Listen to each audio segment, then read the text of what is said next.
Shabbat Daf Samerzaïn Amoud Bet. Alors nous nous retrouvons, Baruch Hashem, pour terminer le Perek, Bamisha Yotza, et on va aussi terminer l'histoire des formules avec lesquelles on peut soigner ou alors on n'a pas le droit de soigner. Eh bien, déjà ces formules, en bon français ça s'appelle des incantations. Moi je préfère regarder la formule habituelle. Eh bien, il y en a qui ont été prouvées, et donc on sait qu'elles fonctionnent, on a le droit de les utiliser. Il y en a qui n'ont pas été prouvées, ou alors c'est juste de la superstition, et à ce moment-là on n'a pas le droit d'utiliser, ça s'appelle Darkei Haemori, le comportement des Hémorim qui étaient en Eretz Israël, en Eretz Kenan, qui étaient en Eretz Israël lorsqu'on est arrivé.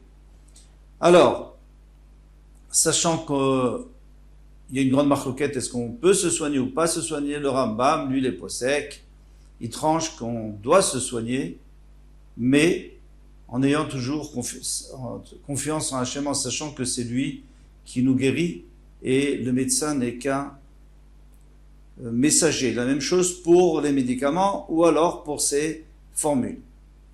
Alors, à Omer Gad Gadi, on commence juste en haut de la page, celui qui dit Gad Gadi, ça veut dire que mon mazal se renforce, ou senouk, l'eau, mais qui ne se fatigue pas. Qu'est-ce que c'est que le mazal? Le mazal, c'est un malach qui nous protège. Alors on lui dit de se renforcer. Eh bien, ashke ou bouchke. Ashke ou bouchke, ça veut dire le jour et la nuit. Yeshbo mishum darkei haemori, ça sert à rien, c'est darkei haemori, parce que lui, le malach, de toute façon, il s'endort pas. Rabbi Omer Gad, et non, il a la Shon Avodazara, il dit c'est encore pire, c'est Gad, c'est Avodazara. C'est-à-dire qu'on est en train de parler à une divinité quand on dit Gad. Shneimar, Aochim le Gad, Shulchan. Ils ont dressé une table pour Gad. Gad, c'était la divinité. Chas Shalom, on n'a pas le droit de parler aux divinités, comme il est écrit dans le Pasuk, Ubeshem Elokim Acherim, Elohim Acherim, Lotiskort. On n'a pas le droit de mentionner le nom d'autres dieux. Ensuite, Hubishma Veivishmo. Alors il y avait des couples qui changeaient de nom la nuit. Disons Yaakov et Rachel. Donc lui il va s'appeler Rachel et elle va s'appeler Yaakov. Pourquoi? Parce que les Shin Dalet, donc il y a des femmes, il y a des femelles et des mâles. Les femelles attaquent les femelles, les femmes, et les mâles attaquent les hommes. Alors qu'est-ce qu'on fait? On change de nom. Donc maintenant, moi, je suis un homme, je m'appelle Rachel. Le Shindalet homme qui vient pour m'attaquer, il va dire mais Rachel, mais ça c'est une femme, il va s'embrouiller. Mais en fait, tout ça c'est Darkei Haemori. Yeshbo mishum Darkei Haemori, ça vaut rien du tout. Dunu Dané, il dit que mes jarres se renforcent. Yeshbo mishum Darkei Haemori, ça aussi. Rabbi Omer, En Dan, et là, les Shon Avodazara, c'est encore pire. C'est qu'on a l'impression qu'il parle d'une divinité quand il dit Dané. Chez Neymar, comme il écrit à Nishbaim, Be'ashmat Shomron, ceux qui jurent sur les fautes de Shomron, c'est là où on a mis le Hegel, où Yerovam ben Navat a mis le veau d'or, Ve'amru Chai Elohecha Dan, qui vivent ton Dieu Dan. Là-bas aussi, il avait mis un veau d'or, à Dan. Eh bien, ils l'ont appelé ce Dieu, ce veau, ils l'ont appelé Dan. Donc, c'est encore plus grave. À Omer la Orev. Maintenant, on sait que le Orev, le corbeau, lorsqu'il croit, c'est pas un bon signe. Alors, Omer la Orev, il dit au corbeau de Sarah, crie, velor veta, et à la femelle du corbeau, shriki, siffle, verziriz naver, et tourne ta queue, les tova pour le bien. Ça veut dire, il dit, si déjà, au moins, que ça soit pour le bien. Yeshbo mishum Darkei Haemori, encore une fois, il y a Darkei Haemori, parce que ça n'a aucun sens. C'est de la superstition. A Omer shachatut en egolze. Maintenant, celui qui dit, il faut tout de suite tuer, il faut faire la shrita de ce coq chez Kara Arvit, parce qu'il a, au lieu de crier le matin, au lever du soleil, il a fait Arvit. Alors Arvit, il y a 3 explications. Une explication, 2 dans Rashi et 1 dans Ran. Une explication, c'est que Et il est arvit, c'est-à-dire en retard, hein, au lieu de faire le matin. Mais bon, ça rentre pas tellement bien dans les mots. Rashi préfère la dernière explication. Le Ran lui apporte une explication arvit, ça veut dire pendant la nuit, c'est-à-dire avant le lever du matin. Ça déjà, ça rentre bien dans les mots. Mais lui-même, Rashi dit qu'il préfère la dernière explication. Arvit, ça vient du mot Orev. C'est-à-dire, il a fait le même bruit que le Orev, que le corbeau. Donc là, c'est vraiment pas très bien. Alors, on veut lui faire la shrita. Eh bien, ça aussi, c'est d'Arkia Mori. Vetarnegolet Shekara Gavrit. Et la Tarnegolet, donc la poule qui a fait le son du coq, Gavri, Gever, c'est le coq. On veut lui faire la shrita. Yeshbo Mishum d'Arkia Mori. Demande le Maharil, mais on voit bien que Rabbi Yehuda Chassid, il a laissé dans son testament à ses enfants de faire la shrita de cette poule si elle commence à faire le son du coq, de faire la shrita, de s'en débarrasser rapidement. Eh bien, lui, il avait une autre girsa, comme ça dit le Maharil, et d'ailleurs cette girsa elle est connue, c'est Enbo Mishum Darkei Mori, il n'y a pas de problème. On peut faire ça. Et jeter veotir. Quelqu'un qui dit je bois du vin et je vais en laisser un peu, parce que quand on laisse, ça va me donner la bracha pour avoir encore du vin. Et je te veux au tir 2 fois. Yeshbo Mishum Darkei Mori. Il y aura Mishum Darkei Mori. Le Meiri dit au contraire. Enbo Mishum Darkei Mori. Parce que c'est bien. C'est une bracha qu'on fait même avec le pain. On laisse toujours un peu de pain sur la table et ça enrichit. Ameva Kaat Betzim Bakotel. Donc qu'est-ce qu'elle fait cette femme? Il y a des poussins qui sont nés.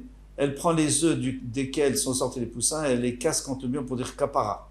Kapara sur les poussins. Bifna et Frochim devant les poussins pour qu'ils puissent vivre. Yeshbo Mishum Darkei Mori. Ça aussi. Yeshbo, tout le monde est d'accord que c'est Darkei Mori, ça a aucun rapport avec la réalité. Ve'amegis Bifna et Frochim. Il y en a qui faisaient monter du blanc d'œuf en neige, hein, comme pour faire des gâteaux, devant les poussins pour dire que vous aussi vous allez grandir rapidement. Yeshbo Mishum Darkei Mori, c'est interdit aussi.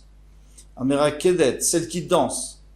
Ve'amona Shivim Ve'echad, elle compte 71 Efrochim devant les poussins, Bishvil Shorei Amutuk, pour qu'ils ne meurent pas.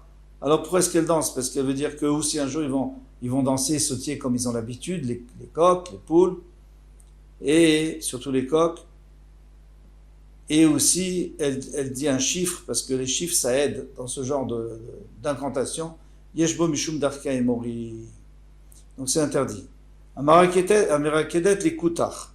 Alors koutars, c'était une sauce qu'on faisait avec du pain fermenté, du lait et du sel. Et dedans, on trempait le pain, on agrémentait les salades, tout ça. Eh bien, ça prend du temps, hein, pour que ça fermente, ça prend du temps. Alors elle danse et elle pense que ça va fermenter plus rapidement. Ve'amesha teket le hadashim. Alors tout ça c'est Darkei Mori. Mesha teket le hadashim. Alors on sait que les hadashim, les lentilles, n'ont pas de bouche. C'est pour ça qu'on donne aux endeuillés qui. Et donc la hadashim, qu'est-ce qu'elle fait quand elle est fait cuire? Elle dit chut, faut pas parler parce que ça cuira mieux. Et au contraire, qui crie les grissines, parce que les grissines, c'est des pois cassés ou de l'orge perlée, donc c'est cassé, il y a une ouverture. Yeshbo Mishum Darkei Mori, ça aussi à Darkei Mori, Amashtenet, celle qui urine bifnek derata devant sa casserole, Bishvil Shitit Bashel Mera, pour qu'elle cuise plus rapidement. Yeshbo Mishum Darkei Mori, je ne sais pas si on réalise comment est-ce que les gens étaient superstitieux à ce moment-là, comme si ça allait aider à quelque chose. Aval, notnim qui sème chez tout. Maintenant, il nous dit des choses qui sont réellement efficaces, et bien sûr qu'on peut les faire. C'est celle qui va mettre kisam chez le tout, donc un brindis de fruits rouges, de l'arbre du fruit rouge, les chivrés srochit, ou alors des morceaux de verre cassé, bagdera dans sa casserole, du shvishit vashtel mera pour que ça cuise plus vite. Ça va cuire plus vite. Et ça a été prouvé.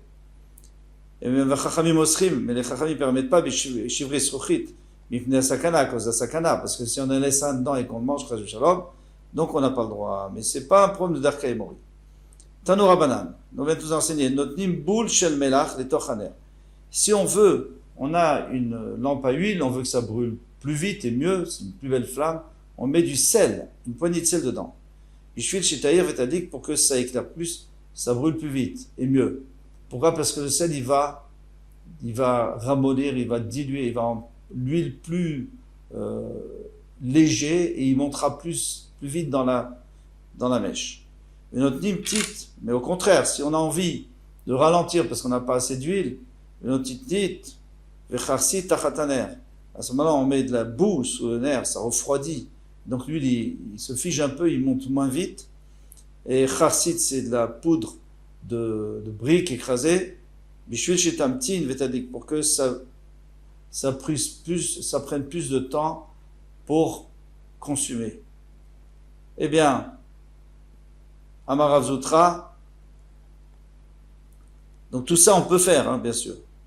Pourquoi? Parce que c'est pas du tout d'archéomorie, c'est physique. Mais attention, il faut que ça soit nécessaire, parce que sinon il y a Baltashkit. Amarav Zutra, Hayman, des Mirse Shraga, celui qui couvre une lampe des Mishra à l'huile, une lampe à huile, pour qu'elle se chauffe et donc l'huile sera plus chaude, il brûlera mieux, ou mégalé, ou alors le contraire, il découvre nafta, une lampe à pétrole, et comme ça le pétrole brûle plus vite. Kava, Mishum Baltashrit. S'il n'en a pas vraiment besoin, eh bien, il transgresse Baltashrit. C'est-à-dire qu'il détruit des choses qu'on a mis à sa disposition, il les utilise pas comme il faut. Khamra v'chaye les poum rabanan. Maintenant, s'il dit, quand il sert du vin, il dit que le vin est la vie pour la bouche des chachamim, c'est-à-dire il bénit les chachamim, en bo mishum darka emori.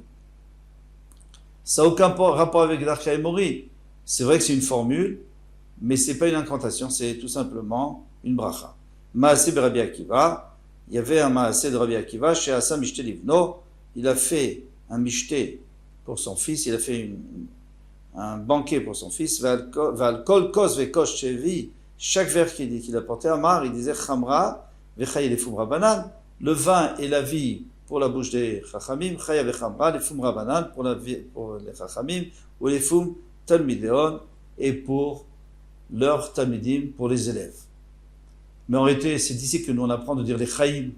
Lorsque quelqu'un boit du vin ou sert du vin, il dit les chayim. Adran alach, bameisha yotza, on a terminé, bameisha yotza, et comme on a dit, bien que dans ce pérec, on a surtout parlé des bijoux qu'on n'avait pas le droit de sortir pendant Shabbat, et on avait posé la question, mais pourquoi aujourd'hui on porte bien les bijoux pendant Shabbat? Alors il y avait plusieurs réponses, et je pense que la réponse la plus simple, c'est qu'aujourd'hui c'est tellement rare de trouver un vrai Reshut Harabim de la Torah, donc il n'y a pas ce problème, parce que tout le problème c'était que la femme, elle risque de sortir et d'enlever sa broche ou son bijou pour montrer à une amie dans le Reshut Harabim, dans le domaine public.